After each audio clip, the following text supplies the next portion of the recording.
contact the WSI consultant. We could help you out with that. Great. There's also a question in regards to the Facebook advertising voltage that you touched upon, from coupons and banner advertising and otherwise the paid advertising. What kind of click-through rates do usually companies get? Are there any statistics on that?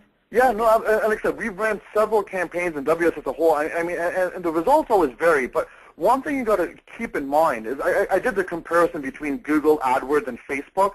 You got to keep in mind people on Google were actually searching for that product or service. So they might have been looking for used cars or limo rental for prom. Remember, they were actually looking for it.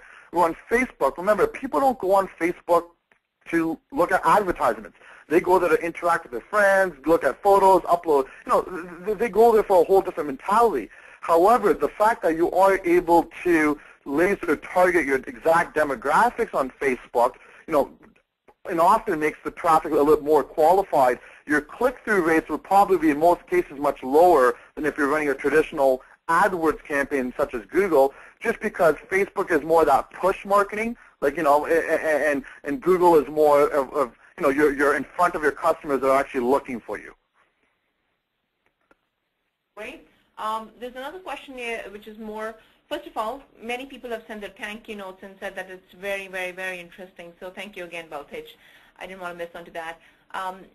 Again, from a video standpoint, there's a question that says, if you put a video on a Facebook page, do you download directly to Facebook, or do you make, what do you suggest? Do you make it a separate link and open in a new window, or a YouTube page? What is the method that you would recommend? What is the best way to, I would say essentially measure it as well? Right. And there's no right or wrong answer to that, because, I mean, if you have a video, regardless if they're watching it on your homepage of your website or your YouTube channel or your Facebook page, the goal of the video is you want to make sure that the customer or the person watching the video watches your video till the end. So it doesn't matter which platform that they are on, but the key message here is after that they're done watching your video, what do you want them to do? Do you want to pick up the phone and call, order now, sign up now, subscribe now, whatever your goal may be? You have to make sure your call to action is there. So if you're using YouTube, there's different ways you would do that. If you're using Facebook, there's different ways you would do that. And if the video's on your website, there's different techniques of how to do that.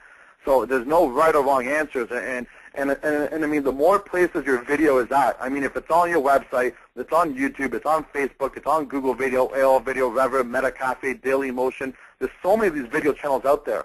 Not only are you sort of spreading your own word and bringing more qualified traffic from all these different sources, but at the same time, remember, we talked about how Google looks at that being, wow, your video must be important if it's an